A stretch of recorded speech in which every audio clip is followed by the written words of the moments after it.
우리는 누구나 좋은 이야기만을 듣기 원하죠.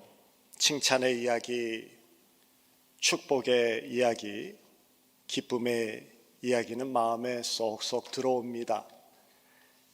반면에 비판하는 말 또는 판단하는 이야기, 나를 아프게 하는 이야기 등등 불편하고 거부하고 싶은 이야기들도 있습니다. 이런 마음의 성향은 누구나 보편적으로 가지고 있는 것이죠. 그래서 설교도 마찬가지가 됩니다. 듣기 편한 설교가 있고 또 불편한 설교가 있습니다. 그러나 목회자는 믿음 또 행위, 은혜 또 회개 이러한 것들을 똑같이 중요하게 다루고 말씀을 전해야 합니다. 말하자면 로마서도 전해야 하고 야고보서도 전해야 한다는 말씀입니다. 우리가 잘 알듯이 로마서는 행위가 아니라 믿음으로 구원을 받음을 강조하며 하나님의 은혜에 대해서 우리에게 가르쳐 주시죠. 반면에 야고보서는 행함이 없는 믿음은 죽은 믿음이다 라고 말씀하시면서 순종, 행위를 강조하고 있습니다. 이 두 가지 모두 균형 있게 가르쳐져야 됩니다. 그러나 회개와 결단을 요구하는 행위에 대한 이 딱딱한 말씀보다 용서와 사랑을 전하는 은혜에 대한 따뜻한 말씀이 훨씬 더 잘 받아들여집니다. 그러다 보니 목사도 성도들의 반응에 당연하게 예민해지고 그러면서 자연스럽게 성도들이 좋아하는 은혜, 축복, 사랑 이런 것에 대한 본문 말씀을 골라서 설교를 하는 경우가 흔합니다. 죄라든지 회개라든지 심판이라든지 또는 헌금 이런 것들은 아무래도 불편한 본문이기 때문에 피하고 싶은 유혹이 늘 있습니다. 그러다 보면 말씀을 편향적으로 선택하게 되어지고요. 그렇게 해서 편향적인 선택이 계속되어지면은 결국에는 변질된 가르침, 변질된 복음이 전해지는 경우가 되어집니다. 그런 변질된 말씀을 전했던 사례가 지금 시대뿐만이 아니라 구약 시대에도 있었습니다. 그 당시에 선지자와 제사장들에게도 있었음이 미가서 2장 11절에 이렇게 기록되어져 있습니다. 미가 선지자가 당대의 자칭 선지자라고 말하는 자들에게 이런 경고를 합니다. 사람이 만일 허망하게 행하며 거짓말로 말하기를 내가 포도주와 독주에 대해서 내게 예언하리라 할 것 같으면 그 사람이 이 백성의 선지자가 되리로다. 선지자들이 하나님의 말씀을 가르치지 아니하고 백성들이 듣기 원하는 그런 말씀, 그들에게 흥미 있는 그런 말씀을 전하며 말하자면 포도주나 독주 같은 그런 하나님의 뜻과 상관없는 이야기를 해주는데 백성들은 그들을 선지자로 인정하기를 원한다라는 것입니다. 지금도 별 차이 없습니다. 성도들이 듣기 편한 이야기, 복받는 이야기, 재미있는 이야기, 세상에서 어떻게 잘 살고 참 성공할까라는 이야기, 어떻게 하면 내가 치유받게 되어지나 등등의 귀가 솔깃하는 그러한 이야기를 하면은 좋은 설교자, 인정받고 많은 사람들이 따르는 것과 별 차이가 없다 하겠습니다. 그래서 목사에게는 늘 긍정의 말씀, 편한 말씀, 복받는 말씀만을 전하고 싶어 하는 그런 유혹이 있습니다. 그렇게 성도들에게 편한 말씀만 골라서 전하기를 원하는 그런 유혹을 이기는 좋은 방법이 몇 가지가 있습니다.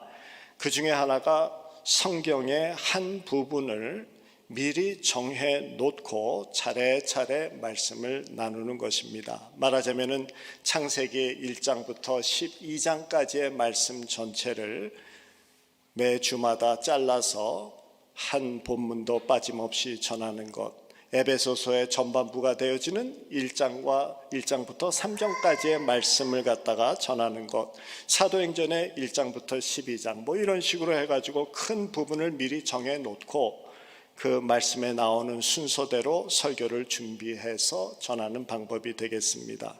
그렇게 할 때 본문을 목사가 원하는 것만 선택하지 않고 그 주에 주어지는 그 본문에 따라서 설교 말씀을 준비해야만 됩니다.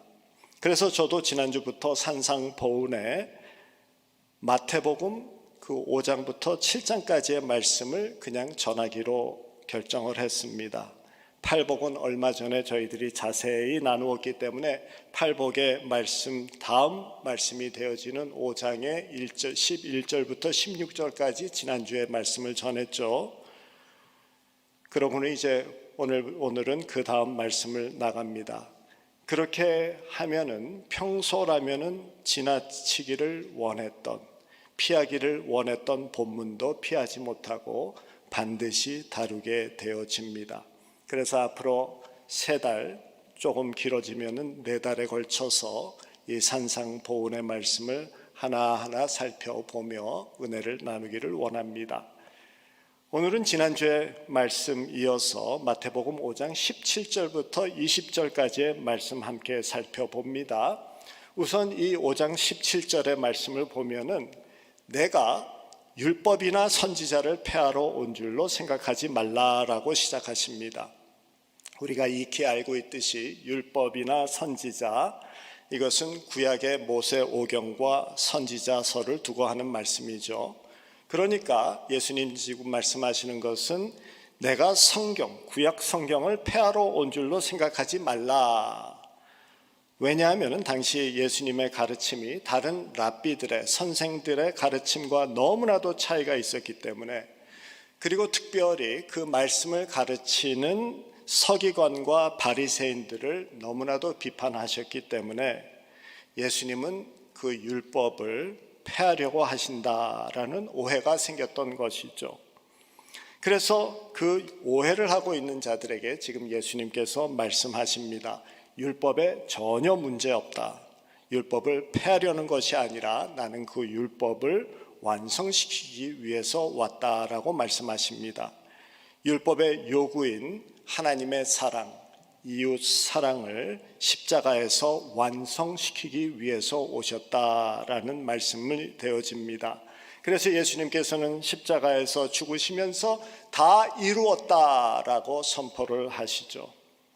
예수님은 율법의 성취자로서 오신 것임을 말씀하는 것입니다.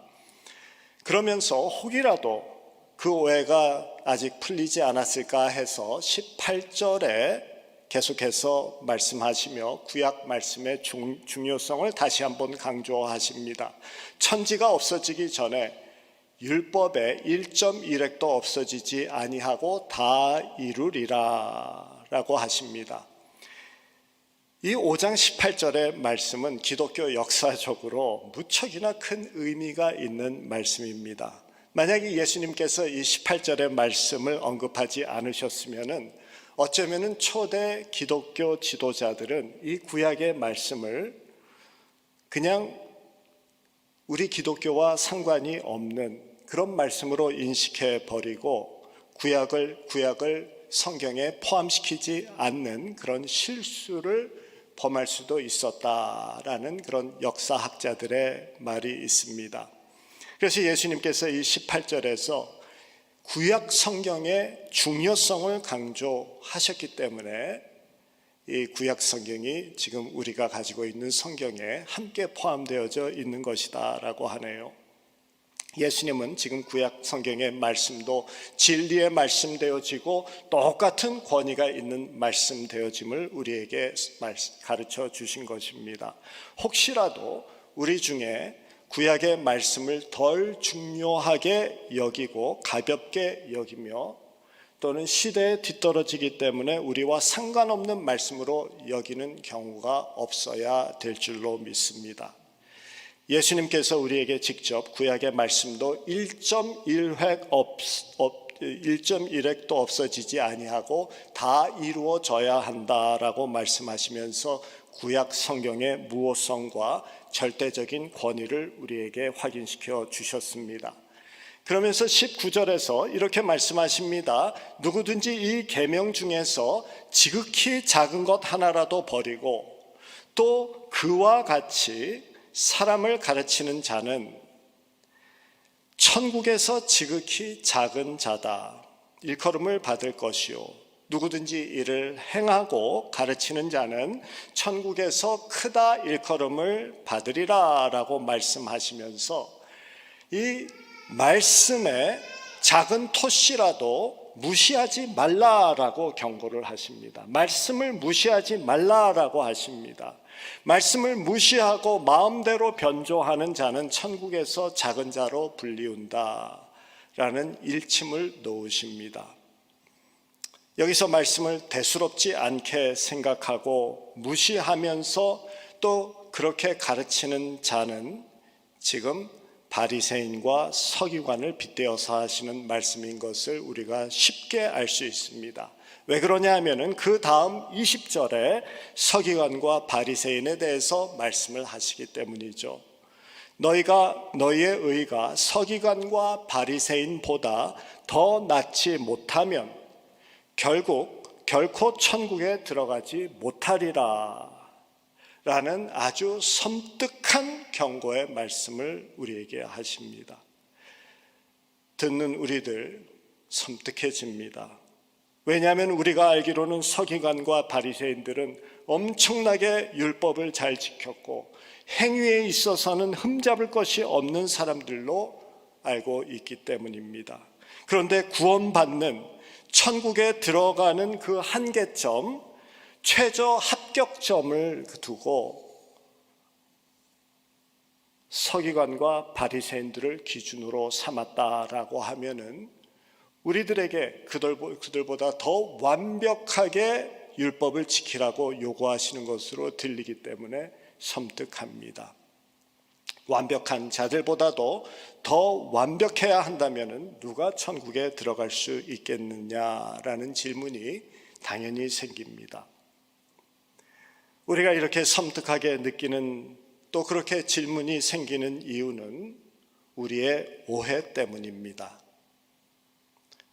우리는 그 당시 서기관과 바리새인들이 행위에 있어서 완벽하게 율법을 지켰던 사람들로 잘못 이해를 하고 있기 때문이죠. 예수님이 지금 천국에 들어가는 마지노선을 생각하고 금을 그은 이 바리새인과 서기관은 사실 말씀을 남들 보는 앞에서는 겉으로는 지켰지만은 마음으로는 지키지 않았던 자들이었습니다. 선생으로서 종교인으로서 자신들이 먼저 진실된 마음으로 말씀을 지키려고 하는 노력, 이런 것이 있어야 함에도 불구하고 자신들은 말씀을 무시했고 경시하면서 살았던 자들이었습니다. 단지 사람들 보는 앞에서 인정받기 위해서 쇼를 했던 자들이죠. 마태복음 23장 3절에 보면은 예수님께서 그들을 지적하시면서 이런 말씀을 하십니다. 그러므로 무엇이든지 그들이 말하는 바는 행하고 지키되 그들이 하는 행위는 본받지 말라. 그들은 말만 하고 행하지 아니하며. 지금 예수님은 서기관 바리새인들에 대해서 말씀하시면서 그들이 가르치는 것 제대로 가르치고 있으니까 행하라. 그러나 그들의 삶은, 그들의 행위는 절대로 본받지 말라라고 하십니다. 그들은 가르치는 것을 행하지 않는 자들이다. 말만 하고 행하지 않는다라고 신랄하게 비판하십니다. 만약에 목사가 성도들에게 거짓말하지 말고 이간질하지 마십시오라고 소리치면서 설교를 한 후에 나아가서 성도들에게 거짓말하며 이간질을 한다라고 하면은 비판받아야 마땅합니다. 지금 서기관과 바리새인들이 그렇게 살고 있는 것이에요. 말과 행동이 다른 것입니다. 23절 4절에 보면은 23장 4절에 보면은 또 이렇게 되어져 있습니다. 또 무거운 짐을 묶어 사람의 어깨에 지우되 자기는 그것을 한 손가락으로도 움직이려 하지 아니하며. 여기서 무거운 짐이라는 것은 율법의 짐을 말하는 것이죠. 이 무거운 율법에 대해서 가르치고 그렇게 행하라라고 하면서 백성들에게 힘겨운 요구 부담을 주면서 그런 후에 자기는 돌아서서 한 손가락도 움직이지 아니한다, 율법 신경도 쓰지 않는다라고 지적하십니다. 율법을 지킬 마음이 원래 없었던 자들이다라고 지적을 하고 계십니다. 그리고 23장 5절에서는 또 이렇게 말씀하십니다. 그들은 모든 행위를 사람에게 보이고자 하나니 곧 그 경문띠를 넓게 하고 옷수를 길게 하며 사람들에게 보이려고 하는 짓이다 라고 적나라하게 말씀하십니다. 경문은 경건함과 헌신을 드러내기 위해서 이마에 두르는 그런 작은 상자가 붙어있는 머리띠가 되어집니다. 그런데 이 머리띠가 얇으면은 머리카락에 가려가지고는 잘 보이지가 않는 것이죠. 그래서 이 띠를 넓게 해가지고 사람들의 눈에 확실하게 들어오게끔, 그렇게 사람들의 눈에 띄게끔 하는 그런 종교 행위. 옷술은 하나님의 백성됨을 기억하고 거룩하게 살게 하기 위하여서 겉옷의 모퉁이에 달았던 청색끈이 되어집니다. 그런데 그것도 잘 드러나게 하기 위하여서 길게 만들어가지고 다녔다는 것입니다. 경문과 옷술의 본래의 의미는 상실되어지고 겉모습만, 치장만 하는 그런 자들이었다라고 지적하십니다. 예수님께서 이렇게 하나님의 말씀을 마음으로 지키려는 의도가 아니라 사람들에게만 보이려는 의도에서 율법을 열심히 지키고 사람들의 칭찬과 인정을 위해서 하나님 사랑하는 척하는 그 바리새인과 서기관을 부르신 특별한 명칭들 우리가 잘 알고 있습니다. 외식하는 자, 회칠한 무덤, 위선자와 같은 명칭입니다. 그들은 사람들에게 그 인정받기 위해서 사람들이 볼 수 있는 후춧가루와 같은 아주 적은 것까지도 11조로 계산해가지고 드립니다. 얼마나 놀랍겠습니까? 사람들 앞에서 드러나는 것 철저하게 그렇게 했습니다. 그런데 하나님이 원하시는 이웃 사랑에는 전혀 관심이 없었습니다. 마태복음 23장 23절에 이렇게 말씀하시죠. 화 있을진저 외식하는 서기관들과 바리새인들이여, 너희는 박하와 회향과 근채의 11조는 드리되. 이것이 후추 알 같은 것입니다. 율법에 더 중한 바 정의, 긍휼, 믿음은 버렸도다. 그러나 이것도 행하고 저것도 버리지 말아야 할지니라. 11조의 근본 정신은 감사입니다. 처음에 11조 누가 드렸습니까? 아브라함이 조카 롯을 구출하기 위해서 지역 부족들과 싸워서 전쟁에서 승리를 하고 돌아오는 길에 하나님의 제사장 멜기세덱을 만났을 때 너무 감사하는 마음에서 자신의 삶을 지켜주신 그 은혜에 감사하는 마음에서 전리품 중에 10분의 1을 구분해서 바친 것이 11조의 원조입니다.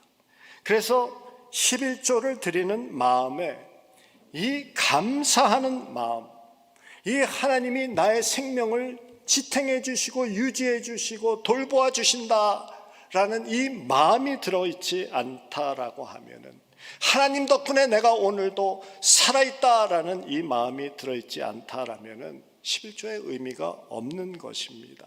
이 고백을 담아서 감격하면서 드리는 것이 11조입니다. 그렇기 때문에 11조는 세금 떼고 드려야 되나요? 아니면 세금 전에 드려야 되나요? 라는 질문은 11조의 의도하고는 전혀 상관이 없는 황당한 경우가 되어져 버립니다. 감사가 넘치면은 10의 1이 아니라 10의 2를 드려도 괜찮은 것이고 10의 3을 드려도, 그리고 그렇게 드려야 되는 것이죠. 계산하면서 따지는 마음이 있으면은 벌써 감사가 줄어드는 것입니다. 반면에 때에 따라서는 삶이 너무나도 곤고해져서 10의 1을 드리지 못하고, 그렇지만은 같은 감격과 감사하는 마음으로 하나님 앞에 100의 1을 드린다 하더라도 하나님은 그것이 10의 1보다도 더 귀하게 받아주실 것입니다. 우리 하나님이 째째하신 분인가요? 따지시고 그거 계산하는 분이신가요? 하나님이 원하시는 것은 감사이고 하나님 의지하는 그 마음, 그거 드리는 것이 11조 아닙니까? 그런 것 없이 드리는 것은 예배의 입장권처럼 여겨질 것입니다. 그런데 바리새인과 서기관들은 사람이 보면 와, 저렇게 작은 것까지 따져서 11조를 하시네, 너무 존경스러워 라는 말을 들으려고 박하, 회향, 채근과 같은 세기도 힘든 것까지 10의 1을 구분해서 드렸습니다. 그런데 사람들이 보지 않고 드러나지 않는, 그러나 하나님이 정말 원하시는 정의와 긍휼과 믿음에는 관심이 없었던 것이죠. 지금 예수님께서 너희들 장난치냐? 라고 말하시면서 신랄하게 지적하시는 것이죠. 지금 예수님께서 서기관과 바리새인들을 지적하시면서 하시는 말씀은 한마디로 너희는 종교 놀이를 하고 있구나, 그렇게 해서는 천국 문턱에도 가지 못한다 라고 하나님의 사랑과 감사의 진실된 마음이 결여되어진 신앙 행위, 헌금이든 봉사든 찬양이든 기도든 선교든 하나님 섬김이 없는, 사랑이 없는, 감사가 없는 종교 행위, 종교 놀이, 천국에 들어가지 못한다라고 말씀을 하십니다. 그래서 지금 20절에서 예수님이 말씀하시는 그 포인트는 하나님 앞에 진실되지 않은 자는 천국에 들어가지 못한다. 서기관과 바리새인들의 의보다 낫지 못하면 결코 천국에 들어가지 못한다라는 아주 당연한 경고의 말씀을 하십니다. 하나님 앞에서 종교 놀이가 아니라 진실된 신앙인으로서 서라라는 말씀입니다. 세상에는 눈의 종교와 마음의 종교가 있습니다. 눈의 종교는 거대한 신전과 신상을 만듭니다. 그리고 그 외관의 아름다움과 크기의 웅장함으로, 그리고 형식과 화려함으로 사람들의 눈길을 끌고 그들의 마음을 움직입니다. 거대한 것과 정교함의 아름다움을 통해서 사람들의 마음의 경외심과 장엄함을 불러일으킵니다. 눈에 보이는 것을 본질로 하는 종교들입니다. 그런 종교는 체제 중심이고 규칙이고 질서를 만들어서 사람을 조종합니다. 어떻게 보면 구약시대에 유대교도 그런 종교의 형태를 가지고 있었다라고 말할 수 있습니다. 그러나 예수님께서는 이 눈의 종교를 마음의 종교로 이끌어 가십니다. 눈에 보이는 것에 엎드리고 그 질서와 체제에 묶이는 것이 아니라 마음의 음성에 귀를 기울이게 하셨고 진실된 마음으로 하나님 앞에 나아가게 이끄셨던 것입니다. 순간마다 들려오는 성령의 음성에 귀를 기울이게 하시고 겉모습이 아니라 진실된 마음으로 하나님 앞에 향하도록 우리를 이끄셨던 것입니다. 정답이 없는 인생길을 살아가면서 길을 잃지 않도록 성령의 속삭임에 귀를 기울이도록 우리를 이끄셨고 깊은 사귐 속에서 인도를 받으며 나아가도록 우리를 이끄셨습니다.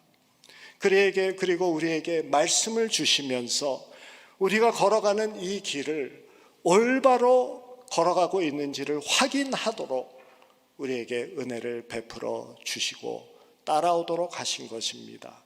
그래서 시편 기자는 주님의 말씀은 내 발의 등불이요 내 길의 빛이니라 라고 고백하면서 말씀으로 인생의 길을 비추면서 주님을 따라갑니다. 그런데 바리새인과 서기관들은 이 하나님의 말씀을 마음으로 받아들이지 아니하고 종교의 장식으로 만든 자들이었습니다. 말씀을 이용해서 자기의 자랑거리를 만든 자들이었고 말씀을 이용해서 자신이 인정받기를 원하는 자들이었습니다. 종교 놀이를 하는 자들이었습니다. 사람들 앞에서 율법을 지키는 척하지만은 종교적 장식으로 율법을 지켰던 자들이지 마음으로 하나님을 경외하고 섬기며 율법을 따랐던 자들이 아닙니다. 입으로는 나불나불 하나님 어쩌니 저쩌니 하면서 마음으로는 하나님의 영을 거부한 자들입니다. 눈의 종교에 머물렀던 자들입니다. 내 마음이 하나님을 공경하는 진실성이 없다면은 그러면은 그들은 눈의 종교에 묶인 자들입니다. 내 삶에서는 하나님을 외면하는 자들이 되는 것이죠. 위선자들이 됩니다. 혹시라도 우리들도 그러한 눈의 종교를 따르고 있지 않은지 돌아봐야 됩니다. 위선자가 아닌지 돌아봐야 됩니다. 성경은 그들을 외식하는 자, 바깥으로만 종교적 색깔을 잘 칠해놓고 거룩한 외장으로 장식을 해놓은 자들이다라고 말합니다. 교회 분위기에 맞는 말을 하면서 그럴싸하게 지내지만은 마음에는 하나님을 경외함이 없고 하나님의 말씀을 무시합니다. 그런 자들을 하나님을 업신여기고 기만하는 자들이다라고 사도 바울이 말씀하시면서 아주 심각한 경고를 하십니다. 갈라디아서 6장 7절의 말씀입니다. 스스로 속이지 말라. 하나님을 업신여김을 받지 아니하시나니 사람이 무엇으로 심든지 그대로 거두리라. 속이지 말라라고 하십니다. 속이는 사람들을 우리가 무엇이라고 부릅니까? 사기꾼. 속되게 말하자면은 사기치지 말라라고 지금 말씀하세요. 네가 하나님께 사기치려고 하느냐라고 경고하십니다. 심은 대로 거두리라. 그리고 갈라디아서 6장 8절에 계속해서 이 사기치는 자의 결과를 말씀하십니다. 자기 육체를 위해서 심는 자는 육체로부터 썩을 것을 거두고 성령을 위하여 심는 자는 성령으로부터 영생을 거두리라.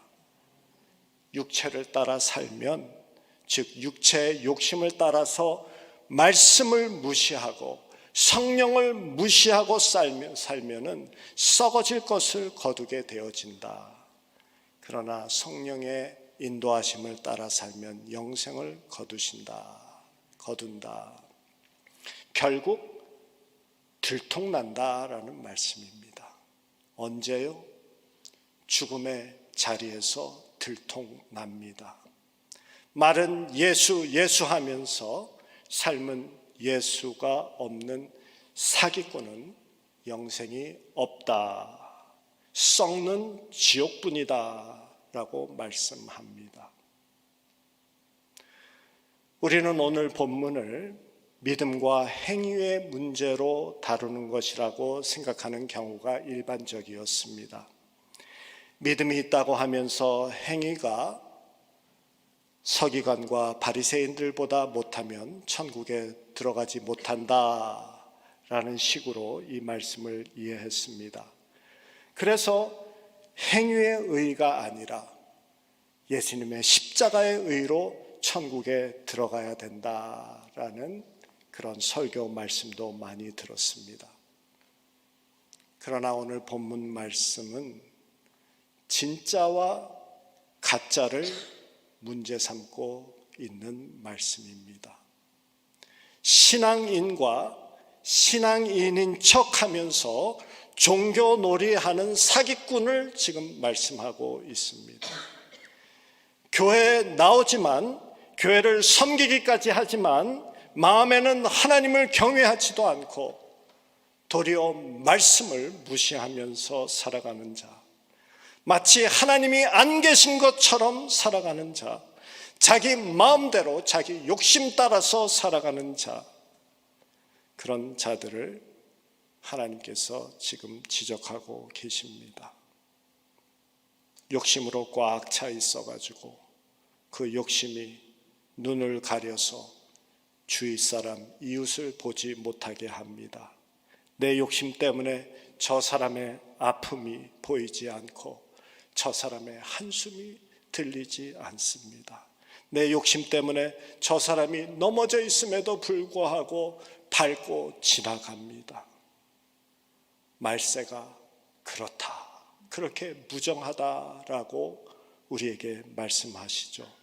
다른 사람의 고통이 보이지 아니한 무정한 세상, 하나님도 버리고 개인의 욕심과 쾌락만에 몰두하는 이 세상 벌써 경고하셨습니다. 디모데후서 3장 1절부터 5절까지의 말씀 함께 제가 읽어드리고 말씀 마칩니다. 내가 이것을 알라. 말세에 고통하는 때가 이르노니 사람들은 자기를 사랑하며 돈을 사랑하며 자긍하며 교만하며 회방하며 부모를 거역하며 감사치 아니하며 거룩치 아니하며 무정하며 원통함을 풀지 아니하며 참소하며 절제하지 못하며 사나우며 선한 것을 좋아 아니하며 배반하며 팔며 조급하며 자고하며 쾌락 사랑하기를 하나님 사랑하는 것보다 더하며 경건의 모양은 있으나 경건의 능력은 부인하는 자니 이 같은 자들에게서 내가 돌아서라. 이런 사람은 하나님께 사기치는 자들이다 라고 지적하면서 혹시 그런 자들의 무리 중에 내가 속해 있으면은 지금이라도 내가 돌아서라 라고 마지막 회개의 경고를 하십니다. 그런 이에게는 천국이 없다 라고 말씀하십니다. 아니 그렇지만 예수 믿으면 천국이 없나요? 없습니다. 예수를 진실로 믿으면 그렇게 모양만 있고 진실 없는 믿음을 살 수 없기 때문입니다. 그런 자에게 나더러 주여 주여 하는 자마다 천국에 다 들어갈 것이 아니오 라고 하며 예수님께서 벌써 앵무새 신자에 대한 경고를 하셨습니다. 가짜 사기꾼 되지 마시고 회개하고 돌아서라 라고 말씀하십니다. 이 경고의 말씀을 들으시고 영적으로 바짝 긴장하는, 그래서 우리의 마음을 주님께 의탁하는 저와 여러분들 되시기를 주님의 이름으로 부탁드립니다.